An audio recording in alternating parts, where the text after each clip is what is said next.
Good morning, everyone. Good morning, Jyotishji. Good morning, Deviji. Good morning.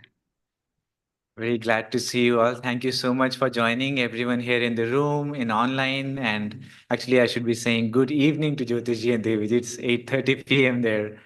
Thank you. Yeah, but we're also in India, so it's morning for us also. Absolutely. Wonderful. Thank you so much. My name is Nitendra, And I'm Pranita. and we are both here in Ananda Gurgaon, which has been blessed by Jyotishji and Deviji so many times. We feel your presence out here, and thank you so much for joining the first In Conversations with Jyotishji and Deviji, everyone. Everyone knows Jyotishji and Deviji, but I think in the context of this In Conversation, the topic being expanding inner joy to the world, it's interesting to realize from that context the experience that Jyotishji and Deviji carry. First of all of us, including Jyotishji and Deviji, are disciples of Master Paramahansa Yogananda. And this is this wonderful quote that he has on joy, which I'm going to read from this. He says, "The happier you become, the happier will be the people around you.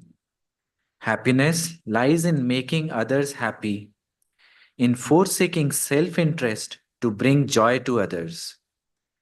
If you do not choose to be happy, no one can make you happy. And if you choose to be happy, no one can make you unhappy." Being disciples of Paramhansa Yogananda ji, Jyotish ji, and Devi ji are definitely perhaps the best ones to be talking on this topic. And not only that, as we all know, they are spiritual directors of Ananda, which is joy. So again, no one else to be talking about this topic than them, that too with a family of Ananda people. And finally, if this was not enough, they're also authors of many books, and I believe Jyotishji and Deviji are also now working on other books as well for us. One of the books that they had written earlier was A Touch of Joy. And being authors of those, definitely they have shared that joy with everyone, with all of us. So it's a joy for all of us that you are here with us, and we are taking this topic as the first topic of 2025 with you all. Thank you so much. And we'll request Jyotishji and Deviji if you could start this session with a prayer. Okay. Heavenly Father, Divine Mother, friend, beloved God, great masters of self-realization, Jesus Christ, Babaji Krishna, Lahiri Mahashaya, Swami Sri Yukteswar, beloved Guruji, Paramahansa Yoganandaji, saints of all religions, we humbly bow to you all. Beloved Master, beloved Swamiji, help us to feel the joy that you felt, to realize the oneness of our own self with the joy that is universal, and help us also to be channels to bring thy light and love and joy to everyone we meet. Om Shanti, Shanti, Shanti. Well, my friends, it's so nice to be sharing again. You know, it's very fitting that we're starting out the year with a satsang emanating from Gurgaon, because Gurgaon is where we started out our presence in India. That's where, when Swamiji moved there in 2003, that's where we came. We came to Gurgaon, and we have lived in several different places there in Gurgaon, but it really is a second home to us. But beyond that, so is all of India. You know, Master said that many Indian souls were being born in the West, in America in particular, and Indian souls, or Western souls, being born in India in order to bring a balance between the material efficiency of America in particular, but the spiritual depth of India. And Davy and I definitely feel like we're Indian souls who somehow, well, by God's grace, I was going to say somehow by bad fortune got born in America, but naturally everything is by God's grace, and we couldn't probably be doing the work that we're doing if it hadn't been just that way. But I'll start a little bit talking about inner joy, and then we're going to have a conversation about it. But Davy and I will talk a little bit on the subject first.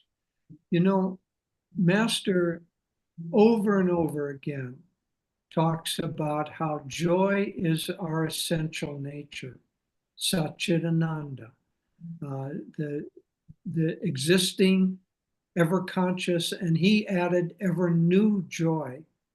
And so we come from that joy, and that is our natural being, the joy of our soul. And what we're trying to do is through the long cycle of incarnations where God has made us kind of in a miasma of duality. He has caused us to forget our true nature. And we gradually, by the evolution of consciousness, really it's the evolution of self-awareness. And, you know, everything is pretty much automatic up until at least the higher animals, that they finally become self-aware. It's not just awareness. Everything in the universe has awareness, but it doesn't have self-awareness. And so gradually that self-awareness increases until in man, with a special dispensation, we are very self-aware. But we're self-aware primarily of the ego nature, the soul, yes, but the soul that is still identified with the body. And what the spiritual path is, one might say, is dissolving that identification, dissolving the ego, so that we reunite with what we truly are, the soul. And the highest expression of that is samadhi. And so the bliss of samadhi is actually not where it's from where we stand. It seems like we're reaching up to something and trying, straining to get something that we've never had before. But in reality, what we're really trying to do is simply return to what we naturally are. So, Master, of course, in his state of nirvikalpa samadhi, never lost that sense of bliss. I was just reading the other night, he was giving a lecture, and he said, I don't usually talk this way, but I feel that God has asked me to talk. This was in, I think, 1937, he gave the lecture, so nearly 100 years ago. But he said, I don't normally talk this way, but he said, you all see a world that has height and depth and width to it. What I see that, but I see just as clearly a world where none of those dimensions exist at all. There's just pure consciousness, and they exist simultaneously. And he said that pure consciousness is more real to me than seeing you all in the world with these dimensions. And then he must have had the audience kind of look skeptical at him, because he repeated in this lecture, I'm not lying to you. I do perceive that. And so that is what he lived in. He lived in that joy, in the true nature of his own soul, of his own being. And that's what we're trying to get back to. But every step along the way, you know, there's a theory that there was a book written some years ago, The Holographic Universe. And a hologram, if you take a little portion of that hologram, it repeats the whole, but at a less definition. And so with that same thing, every step along the way with our trying to dissolve the delusion of the ego, return to the joy, every step along the way reveals more joy to us. And so it's not like there's no joy until you get finally to the end result of nirvikalpa samadhi and then you have joy. Every step along the way, you become more joyful. And Swamiji, who is not in nirvikalpa samadhi, at least in this incarnation, uh, he was very joyful. Sometimes we would go down to see him, and in his later years, he was hard of hearing, so he would take his hearing aids out, and we would go in, and he couldn't see us because he'd have his eyes closed, and he couldn't hear us, and we'd just stand there quietly, just because he would be sitting and just with this blissful smile on his face, and you could tell that he was just kind of floating in that joy. Anyway, we'll talk about the whole subject of joy at more length in our conversation. So, namaste, everyone. I'll also share a few words, and then we'll have a conversation with Nitendra and Panita. First of all, before diving deep into the topic, we just want to say what a joy it is to connect, even just virtually, with the many, many dear friends we have throughout India. And we miss you all. We'll be coming back as we usually do in September, and we can have many wonderful times together to share. But there's, with this aspect of inner joy, it's important to realize that there are two different aspects that help us to develop it. One, Jyotish was talking about the deeper aspect, and that comes through meditation. It comes through being able to still the restless mind. It's really what it's all about. You know, in the Bhagavad Gita, Arjuna says to Krishna, the mind is more difficult to tame than the wind. And it's true, the restless thoughts, you know, but little by little, the more you keep at meditation, and for most of us, I mean, it involves years, it's not weeks. Sometimes people will be training with us, Ananda, and they'll get Kriya and they'll come back and they'll say, well, I've been doing Kriya for 2 weeks now and I haven't gone into Samadhi. You know, it's not a quick fix. These techniques that we've been given from our gurus are really the highest of Raja Yoga, the highest of the path, the great path of the science of finding God that the sages of India discovered. And so we need to have faith that if we continue doing them little by little, that barrier between our true self, our true joy, and the restlessness of the mind and the turmoil of the ego, it begins to recede into the background.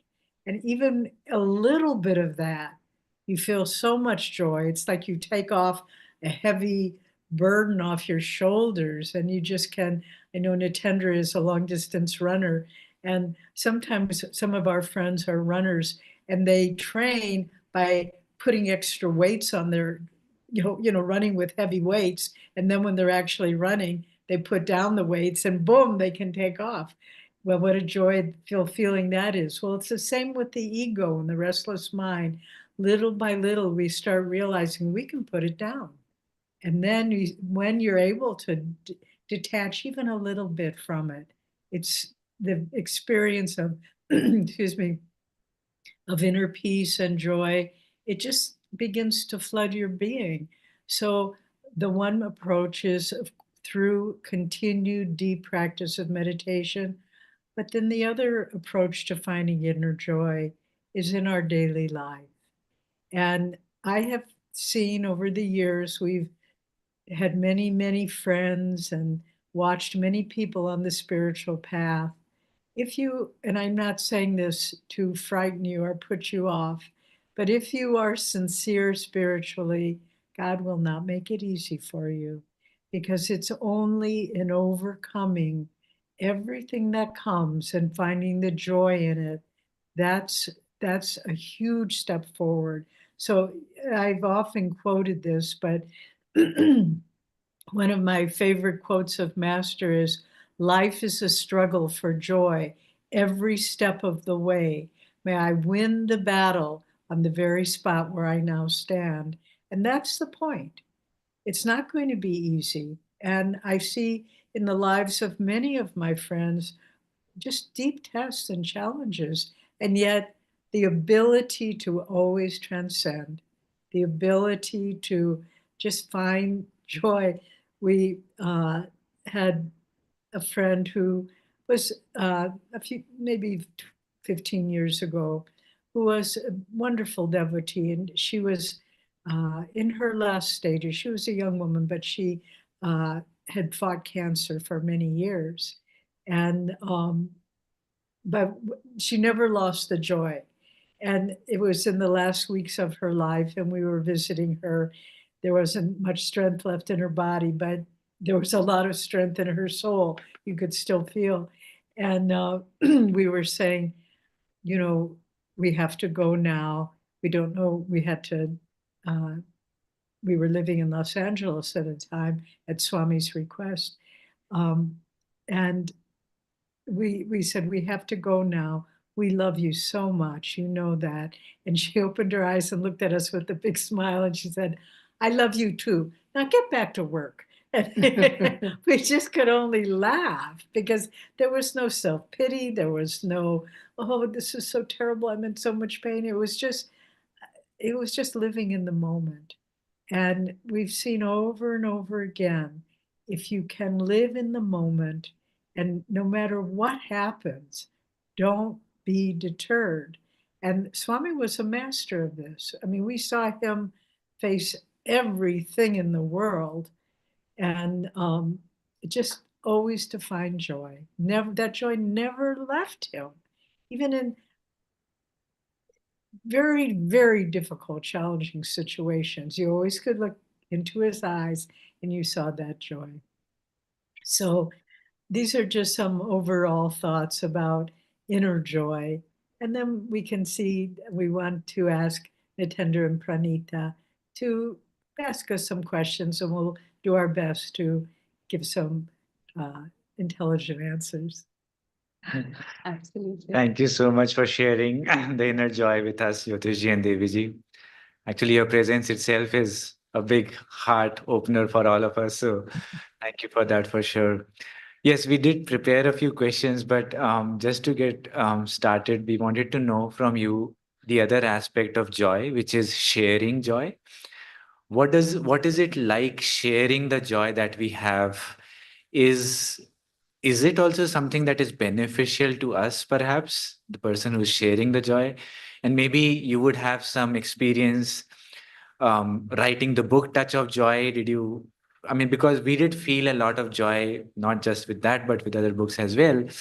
So that's what perhaps you all are sharing. But what goes through when you are preparing to share that joy with us would be interesting for us to know. Okay, maybe I'll start. You know, first of all, in order to share something, you need to have it. And so you get joy by meditation. Now, I should explain, joy is already within you. It's there, just it's beyond, it's like your heartbeat. Maybe you're not aware of it, but your heart is beating. So your heart is beating with a sense of joy, even though you may not be aware of it. What meditation does, and especially deeper meditation, is it allows you to get in touch with that which is already there. But when I say, if you don't have it, you can't share it, well, you do have it, but if you're not aware that you have it, you still can't share it. And so first you have to try to feel joy.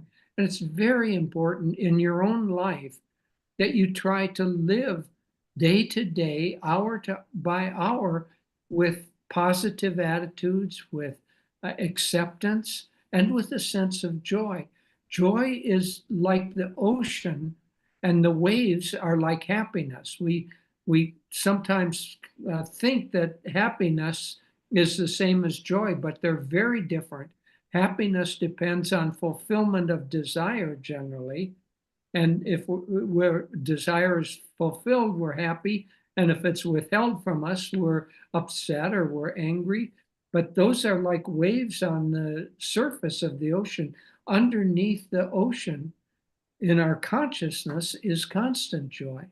And so if we can get in touch with that, then if we can act with that, or try to feel joyful during the day, and in our interactions and in our sharing, just to it's not like you have to be conscious, oh, I'm going to smile, I'm going to just be yourself.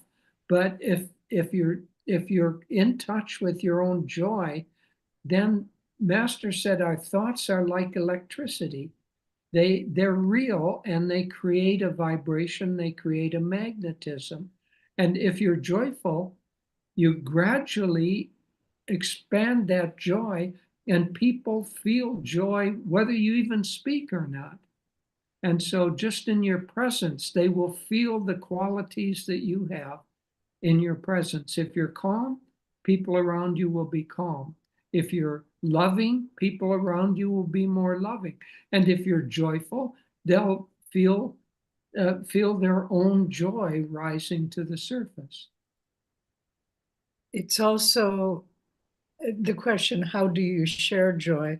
And it starts, of course, as Jyotish was saying, on a vibrational level. We just got a very sweet text earlier today. There's a very kind and lovely woman who comes and cleans our house for us. And she'd been sick and couldn't come for a while. And then she came a few days ago, and I could tell she still wasn't feeling too well. And so I said, just work as much as you can. But she worked, the whole time.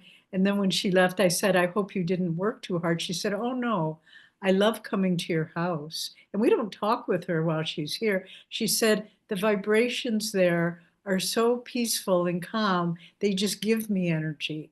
And I felt just fine being there. So, and that's just the house, it wasn't even us. I mean, the house we live in, but it, the way joy is transmitted, it can be outwardly, but understand it really is a reflection of your consciousness. You can uh, deliver a wonderful discourse without saying a word. In fact, a friend of ours in India told us a story. It was the best lecture ever given, and he went to hear some talk given by, this was in India, given by a well-known spiritual teacher. And the man walked out on the stage and he said, what was the line?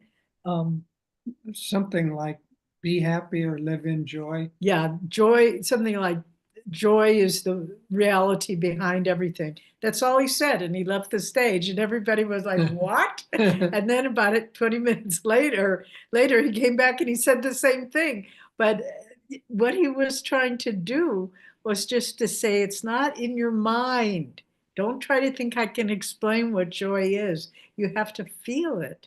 And so how is it shared? It's shared non-verbally, but then it's also shared in acts of kindness, in acts of joy. If you see someone who's struggling, you just be there for them. Give them some strength. Give them some courage to deal with what they're dealing with. And I've been so surprised over the years. Like, you'll see someone struggling, and you'll just say a sentence or two to them. And then years later, they'll come back and say, oh, when you said that to me, it helped me so much. So just to do it both silently from your own vibration, and also to do it where, actively, to bring help and service to others. Sometimes if I'm in a store, line checking out of a market or something, and there's people in front of me that are agitated or upset, I try to just surround them in joy, just a bubble of joy. And you can see they calm down a little bit. And these are strangers. They don't know that the lady behind them is praying for them. But there's just so many ways you can be a channel of joy. And one last little thing, Swami spent a lot of time in hospitals. He had many things that he needed to have dealt with. But once he was in a local hospital here in Nevada County, he'd had surgery, heart surgery. And his room, as you can imagine, was filled with flowers. Everybody was sending him flowers. And there were about 4 or 5 of us with him. And one morning he said, I have so many flowers in my room. There are probably people here in this hospital that don't have any close friends or family and don't have flowers. Can you just go from room to room, from floor to floor, bringing some flowers, but don't just leave the flowers. You sit and talk with the person. And we did that. We did it for hours and went from room to room and talked. How are you doing? Why are you here? All these things. And at the end of the day, the head of the hospital came in and said to Swamiji, you've changed the whole feeling of the hospital by what you all did today. So it was a simple thing, but it was being aware of the needs of others. So there's the inward way, but then there's also the way of just being sensitive to how you can help other people and uplift their consciousness. Excellent. Jyotishji and Deviji, I think one of the best things about learning from you is always been how you break it down and make it simple for us. No matter what the topic, no matter how difficult or profound the topic, your examples and your tidbits on the fact that, oh, it's already there, is so reassuring and gives us so much confidence. So great. We are all blessed to have you as our spiritual leaders. We are all blessed to have you with us in body and online from time to time, your beautiful books, your blogs. So many of us are feeling that joy. But the question that I wanted to discuss was the recipients of this joy. Now, there are so many channels like yourselves exemplifying it at the start as well of the sources of joy. But everybody on this planet receives joy differently. Not everyone feels that joy. So is there anything that you feel that one could do to really be more open to receive that joy? And how does one sort of tangibly feel it, if there is a tangible way to feel it? Well, I'll give several practical things. First of all, the openness to receive is primarily of the heart. And so anything that will open your heart will open you to receiving. And so just little acts of kindness or little acts of goodness, cleaning up something will lift your spirit a little bit. And even if you don't feel you can do it, just a little bit of it will start a momentum that can increase. And so any little act of kindness that you do will not only share something with others, but it will make you, because it opens your heart, it will make you more receptive to receiving. So there's a spiritual law that which we want to receive, we need to give away. And so if you want to receive joy, try to give something, whatever little joy that you have, to other people. If you feel in poverty and you want to receive money, take a little bit of money and help somebody who is in more need than you are. And that opens a channel. That which you give, you open the channel to receive. And so for the recipient, anything that you can do to even to give a smile to a person will open you. In fact, Master said that if you can't smile, stand in front of a mirror and push your lips up and until you smile. And then years ago, I read that a physiologist said that when you smile, the muscles send a message to the brain and it makes you happier. And so Master was, of course, way ahead of the psychologists, but he was saying uh, any little act that uplifts your spirit, and especially any act that opens your heart, allows you to receive more. And so the recipient, if you're in the presence of somebody who is of a wise or uplifted consciousness, to open yourself to receive that, to listen attentively, to in the Gita, Krishna says, ask questions, but not negative questions. Ask positive questions, trying to understand, like we're doing now.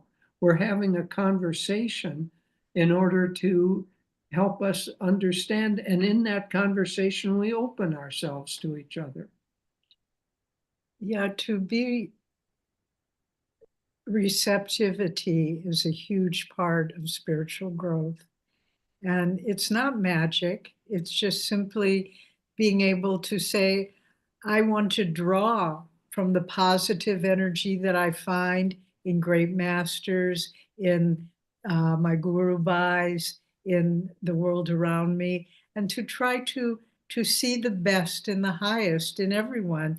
You know, with Swamiji, of course, from the very beginning, we had so much respect for him that we wanted to draw his energy, and just being in his presence. At the time when I first came, I was very young and very inexperienced on the spiritual path. But I just, now looking back, I can understand more what was happening. That I recognized in Swamiji someone who had attained a high state of consciousness and was in joy, who was at peace with himself. And I just unconsciously or not, I just tried to absorb it.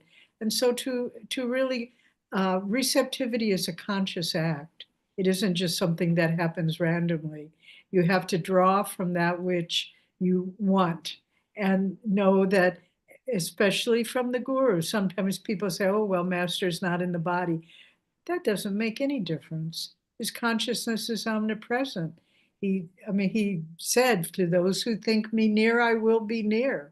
And so to be receptive to the guru, to always try to say, guide me, be with me. We've shared this story a few years before Swami passed.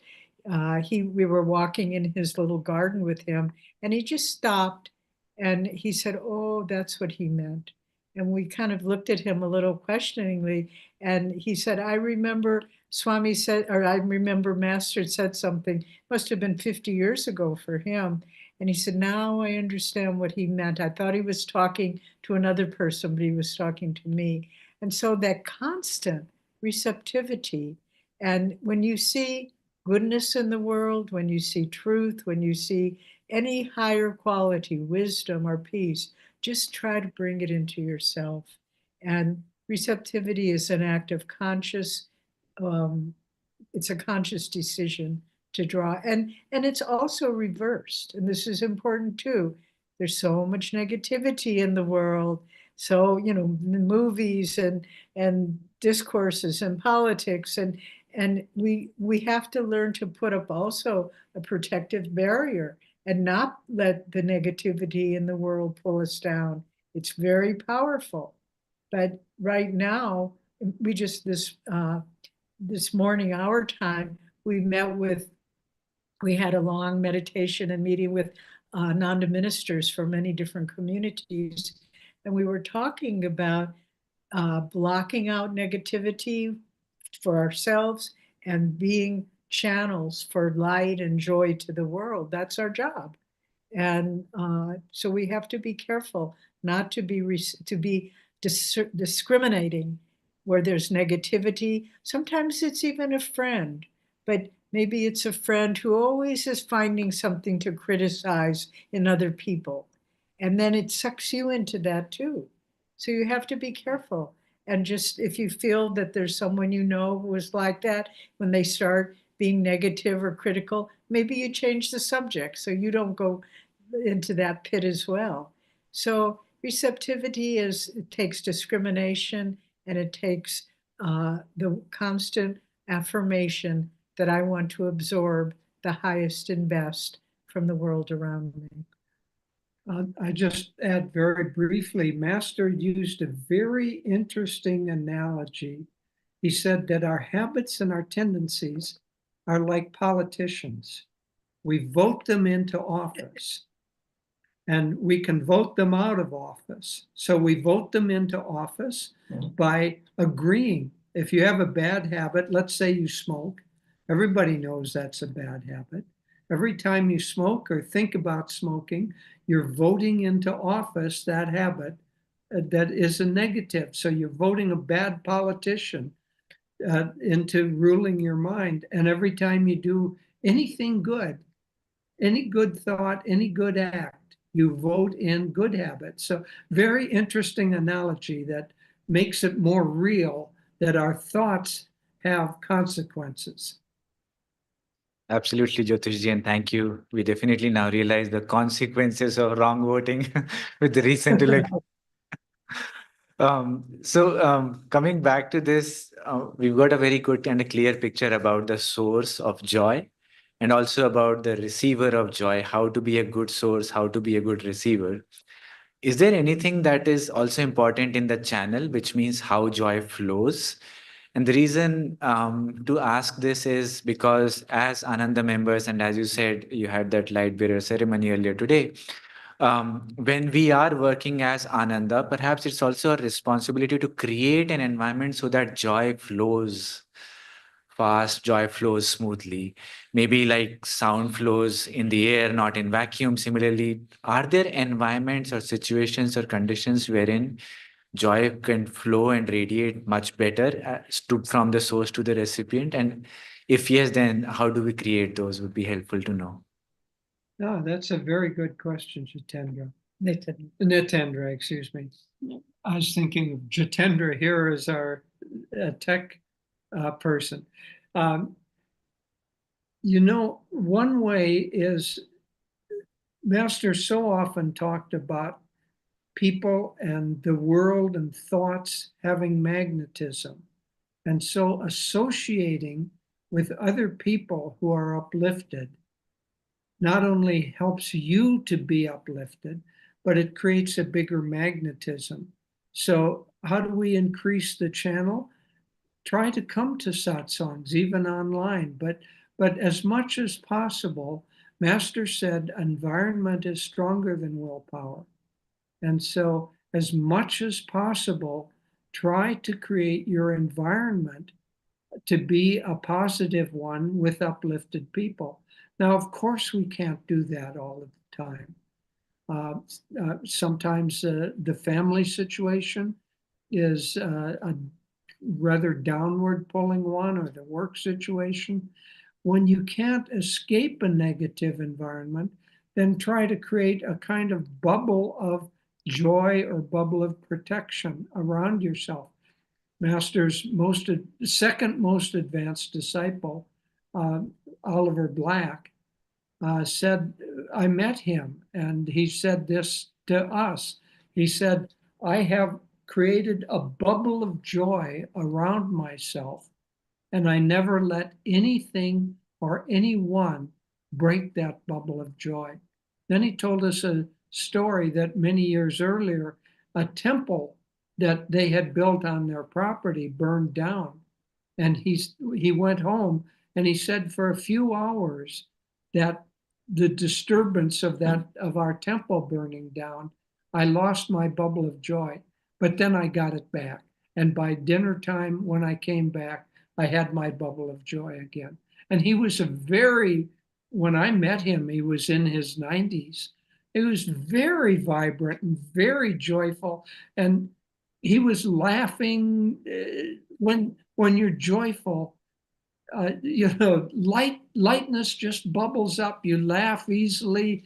You smile easily. You are grateful to others easily. All of those things. So, how do you increase the channel? The more you vote in the politician of acts of joy in your life, the stronger that rulership of your consciousness becomes. Yeah, I'd like to add another thought. That was a very interesting way you put it, Natendra, that sound can't travel in a vacuum. And so, how do we build on that? Swami has given us the frequency of incredible music.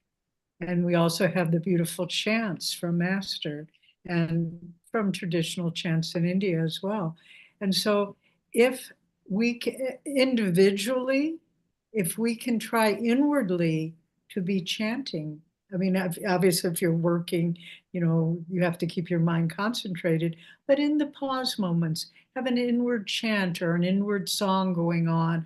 We put on Swami's music when we're busy around, just sort of doing things around the house, just because that music is an entry point for joy. It's a subtle level, but it isn't just about songs. It isn't just a choir performing. And I know when we gave the talk last year in Gurgaon, your choir, you have a marvelous choir, really one of the best throughout India.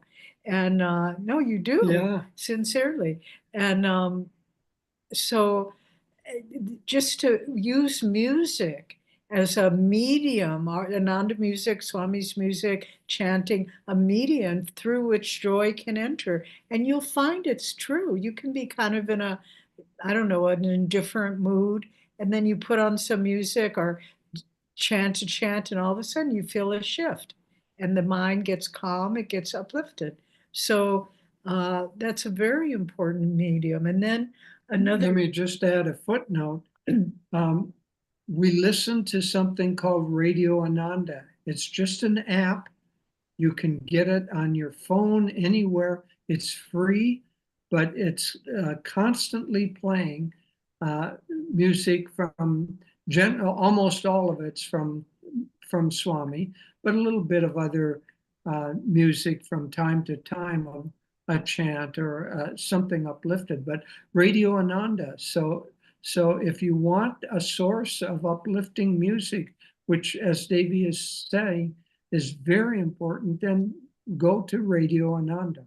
But then also hearkening back to that wonderful event that in Gurgaon last year, in which people were serving.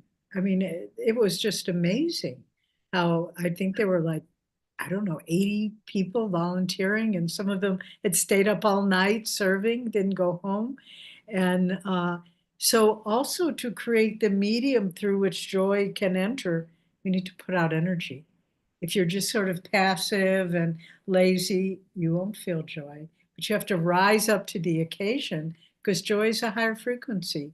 And so, when we entered the building last year, the Gurgaon Center for this event, I mean, I thought, gee, no one needs to even give a talk here. All you have to do is come in and you feel blessed and uplifted. So anyway, it's energy and using the vibration of music.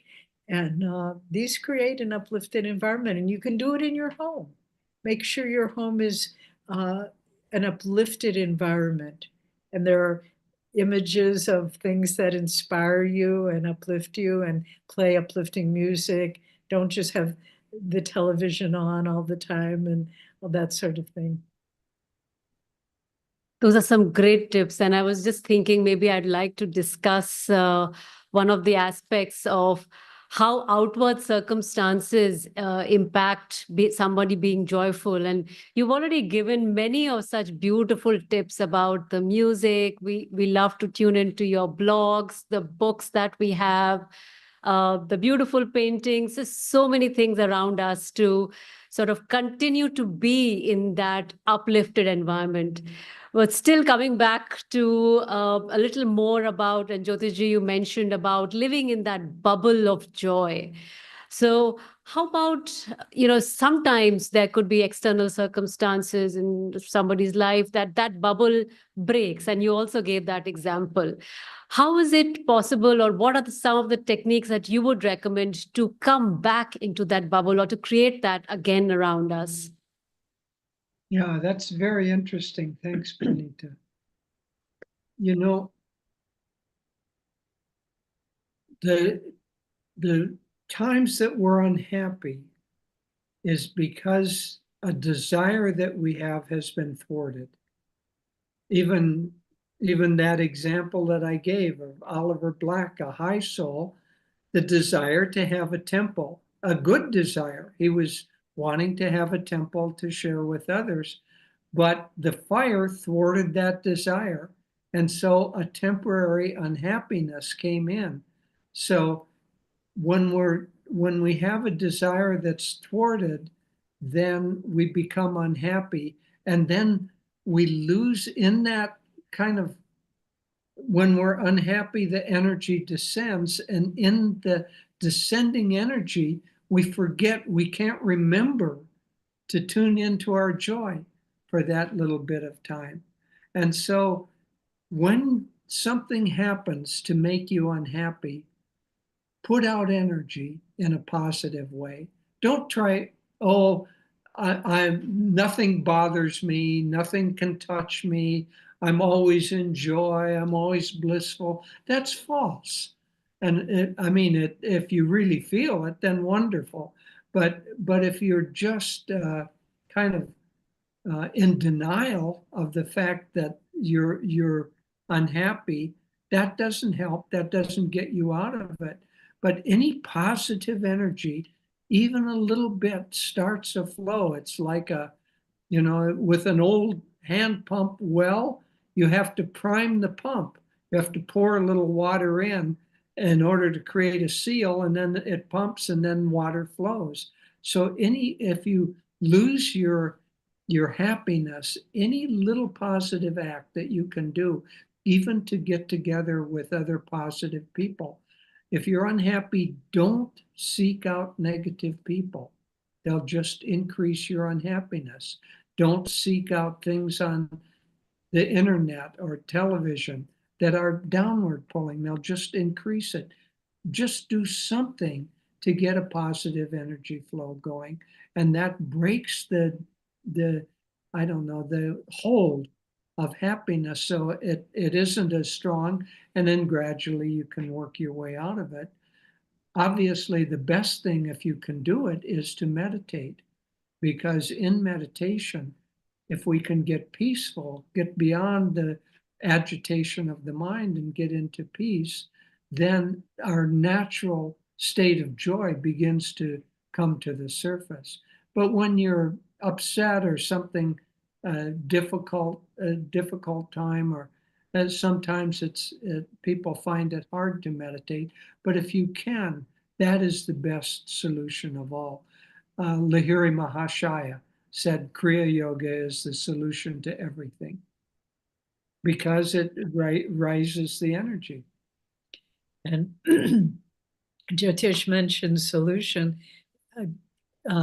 Some of you may have heard us share this before, but Swami had that wonderful statement, joy is the solution, not the reward.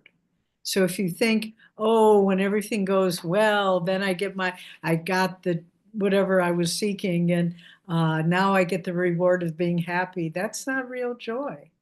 And in fact, there's a wonderful story from the life of St. Francis of Assisi, who Master called his patron saint, and visited Assisi and walked on the some of the little hermitage grounds where Francis lived.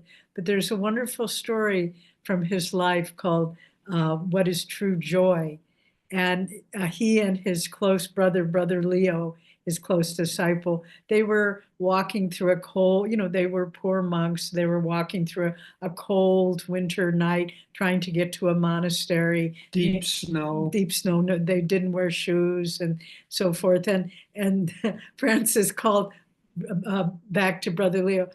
Brother Leo, tell me what true joy is. And Leo said, well, I guess if we get to the monastery and we're welcome there, that would be joy. He said, no, that is not true joy.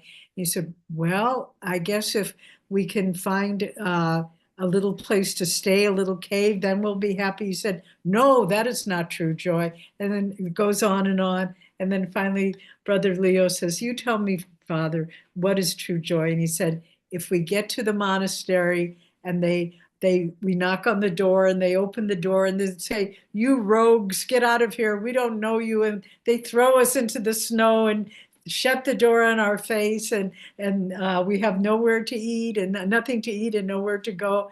That is true joy. And he said, but if we can keep our joy, keep our joy. And so if I'm saying this to all of our friends and to myself, whenever something adverse happens, see it as an opportunity to find, where's the joy here, God? This has come to me to teach me a lesson. And if you can stand, as Master said, unshaken amidst the crash of breaking worlds, then you don't need to be tested anymore.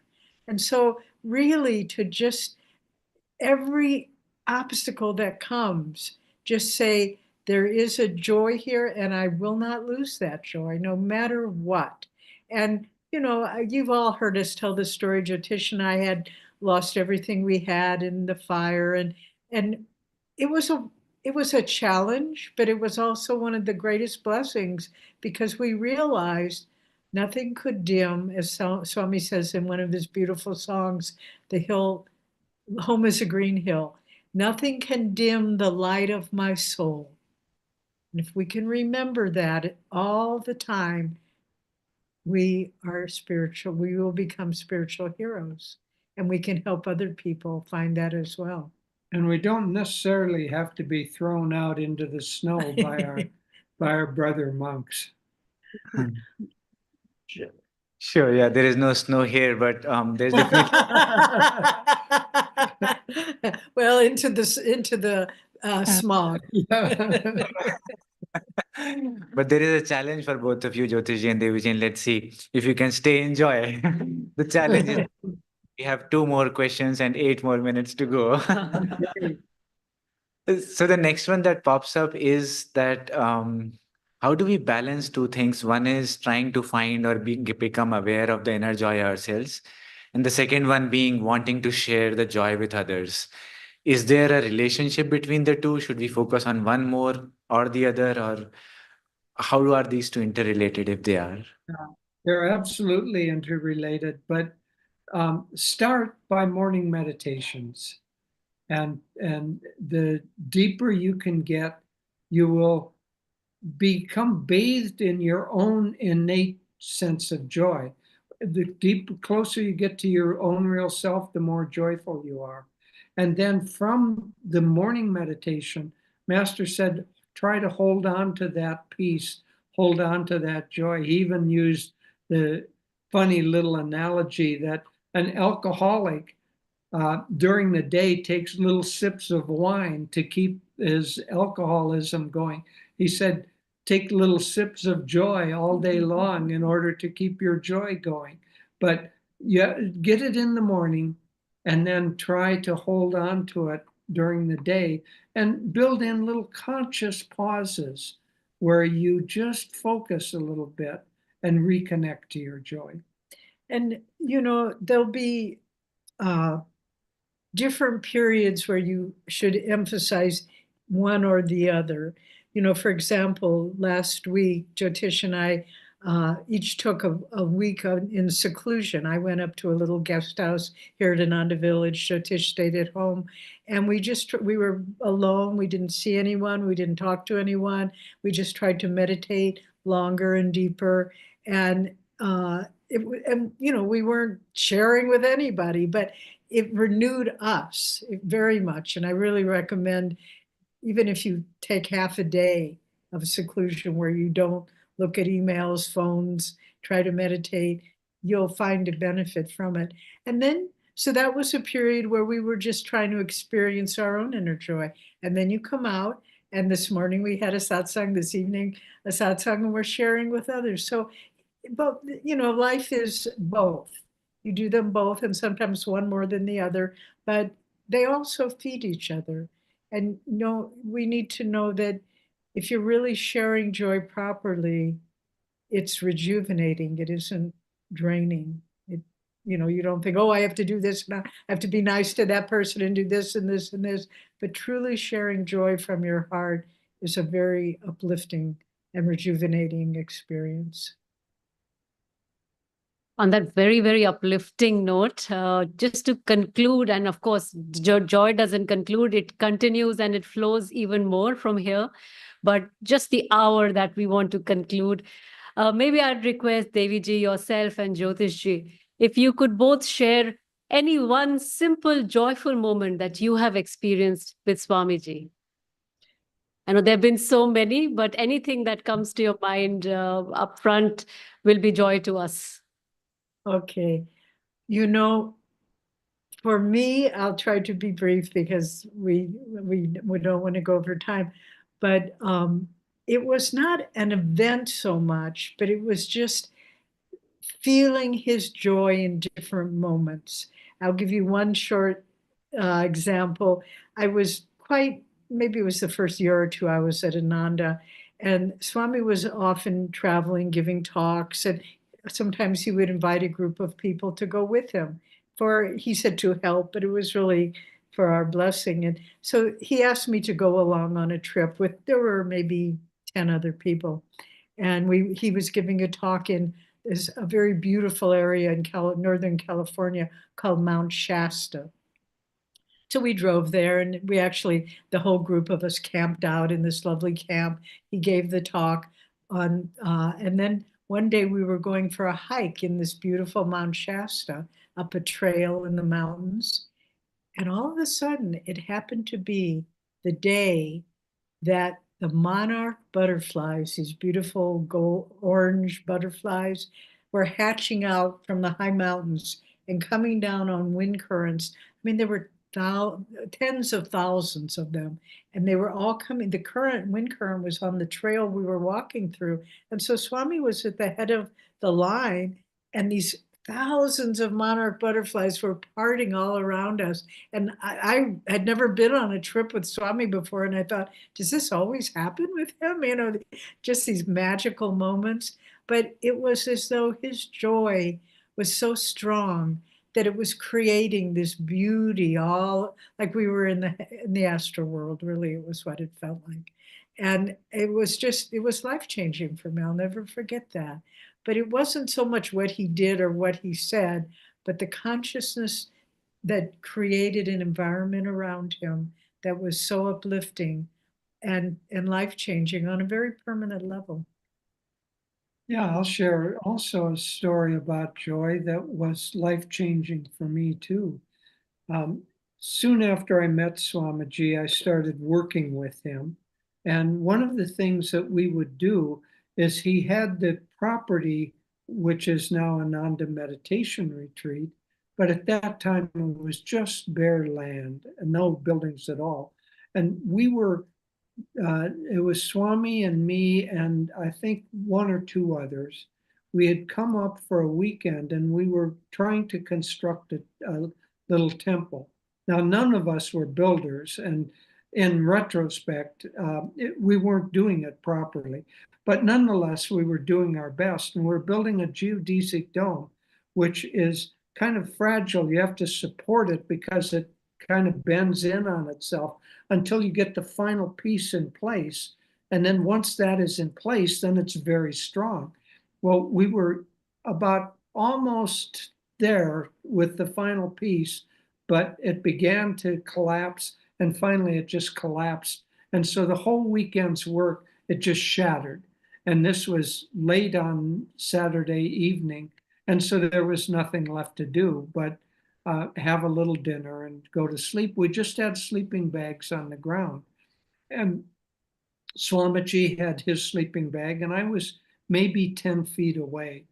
I had had a major in psychology in college. And so in the morning, I heard Swami kind of muttering to himself.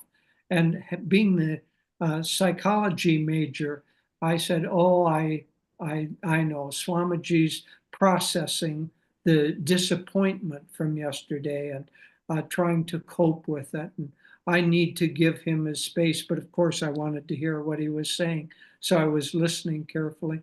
And then I could hear him saying, "Ah, joy, ah, joy."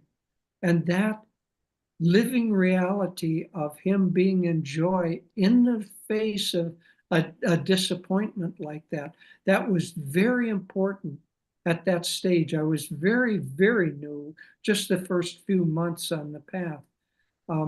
It said to me that this path is real. It's not just words.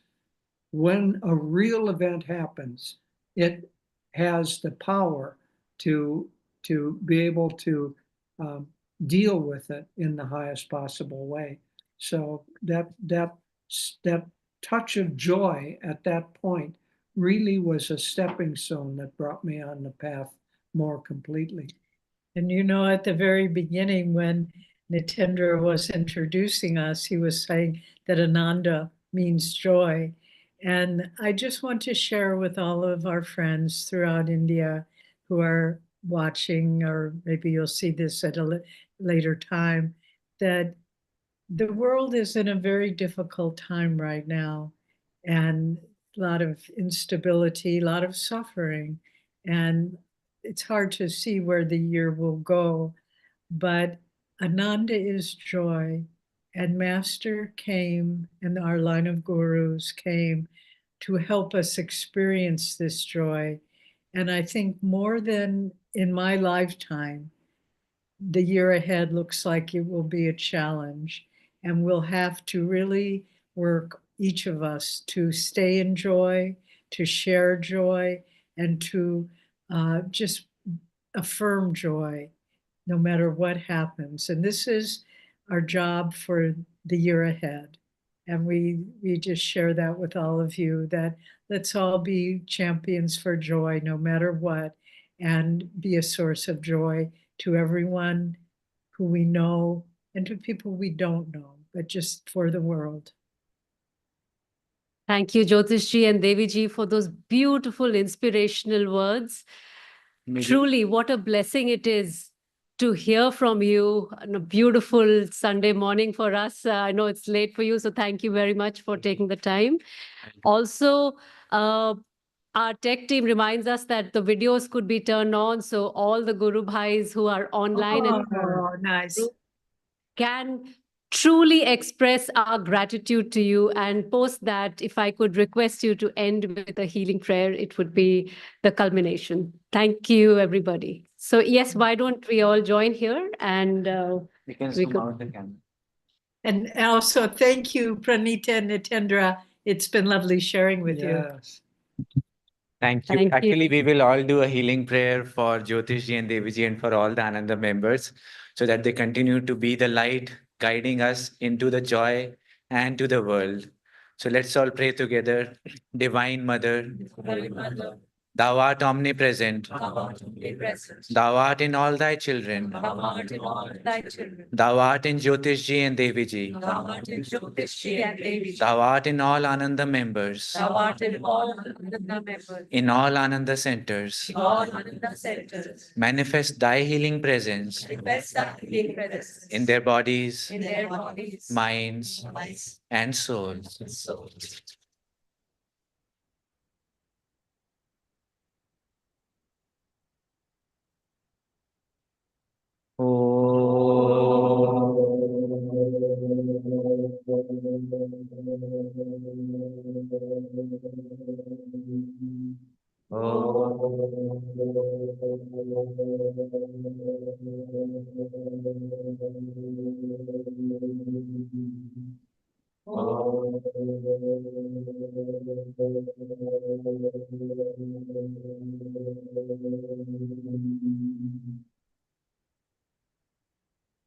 Thank you, friends. Thank you. And now let's all pray together. Hello, everyone from Gurgaon. Now, so nice to see you all.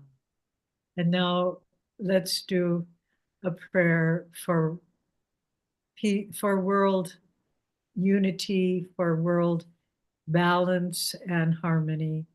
So let's pray. Heavenly Father, Divine Mother, you don't need to repeat because there's the lag. Just mentally pray with me. Heavenly Father, Divine Mother, friend, beloved God, great masters, Jesus Christ, Babaji Krishna, Lahiri Mahashaya, Swami Shri Yukteswar, beloved Guru, Paramahamsa Yogananda, saints of all religions, we humbly bow to you all. Beloved Master, beloved Swamiji, we ask your blessings in our lives, that we may feel thy joy under all circumstances, and that we may be channels for thy joy throughout the world. We ask your blessings on people everywhere, all nations, all peoples, wise and foolish, saints and sinners. They are all your children. Bless us all, and help us all to awaken to the true joy of our own self. Let's chant Om together and send out blessings to the whole world. Om.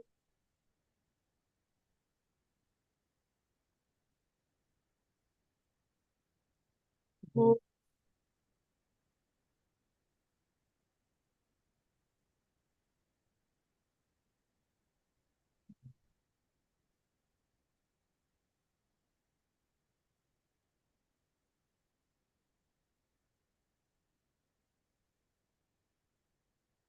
God bless you all. God bless you all.